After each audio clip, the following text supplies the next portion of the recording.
ମଣା ସାପ ଆଲୋ ଖଲ ବଲ ହେଇ ଦେହରେ ମୋର। ଆଲୋ ସକୁ କଣ କରୁଥିଲ? ନାଇଁ ମୋ ପାଇଁ ଏଇ ଲୁଗା ଗୁଡ଼ା ଶୁଖଉଥିଲି। ଆଚ୍ଛା ଶୁଣୁ ମୁଁ ଭାତ କରିଦେଇଛି, ଡାଲମା ପରିବା କାଟିଦେଇଛି, ତୁ ଟିକେ ଭଲ ସୋୟାବିନ୍ ରାନ୍ଧିବୁ ବୋଲି ଭାଇ ଖାଇକି ଯିବେ ତୋରେ କର। ଅପା ମୁଁ ଗୋଟେ କଥା କହିଥାନ୍ତି। କଣ କହୁନୁ?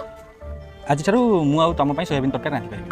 ତମ ସୋୟାବିନ୍ ତରକାରୀ ତମେ ରାନ୍ଧ, ତମ ଭାତ ତମେ ବସାଅ, ତମ ସୋୟାବିନ୍ ତମେ ତମ ନନାଙ୍କୁ ଖାଇବାକୁ ଦିଅ, ଆଉ ମୁଁ ମୋ ସୋୟାବିନ୍ ଆଙ୍କୁ ଖାଇବାକୁ ଦିଅ। ଇଏ କି କଥା? ଗୋଟାଏ ଘର ଗୋଟାଏ ଚୁଲି ମୁଣ୍ଡ, ଆଉ ତୋ ହାଣ୍ଡି ତୁ ବସେଇବୁ, ମୋ ହାଣ୍ଡି ମୁଁ ବସେଇବି। କି ନରମ ହେଇକି କଥା କହୁছিল, ଆକାଶବାଣୀ ଭଏସ୍ ବି ଏମିତି ଶୁଭିବ ନେଲ ତୋର ଯେମିତି ଭଏସ୍, ବୁଝିଲୁ? ଘରଟା ଭିତରେ ତ ଫାଟ ସୃଷ୍ଟି କରିସାରିଲାଣି। ଅପା ତମେ କିଛି ବୁଝିପାରୁନ ବୋଧେ, ମାନେ କର୍ଣ୍ଣବଦ୍ଧ ହେଇସାରିଲାଣି। ସିଆଡ଼େ ଭୀଷ୍ମ ଯାଇ ସରସଜାରେ ଶୋଇଲେଣି, ତମେ ଆହୁରି ନରମ ହେଇ କହୁଛ କଣ ହେଇছিল? ଏମିତି ଏକାଠି ତମ ମୁହଁ କୋଉଠି ଗଳି ଯାଉଛି?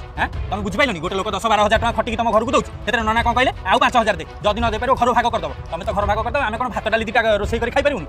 ମୁଁ ତ ସବୁବେଳେ ରୋଷେଇ କରୁଛି, ମାଗଣା ପାଇଲେ ରାଗିବାକୁ ଚାଲି ଯାଉଛ। ଆଉ କହିଲା କଣ ସୋୟାବିନ୍ କରିଦେବି, ଆଉ କଣ ତତେ କରିକି ଦେବି ନା? ଅପୁତ୍ରିକ ନାରୀ ମୁହଁ ଚାହିଁଲି ସକାଳୁ ଆହୁରି କି ଦଶା ମତେ ଆଜି ଭୋଗିବାକୁ ପଡିବ। ମୁଁ ମରି ଯାଉନଥିଲି ତମେ ସୋୟାବିନ୍ ଖାଇବାକୁ ହେଲା।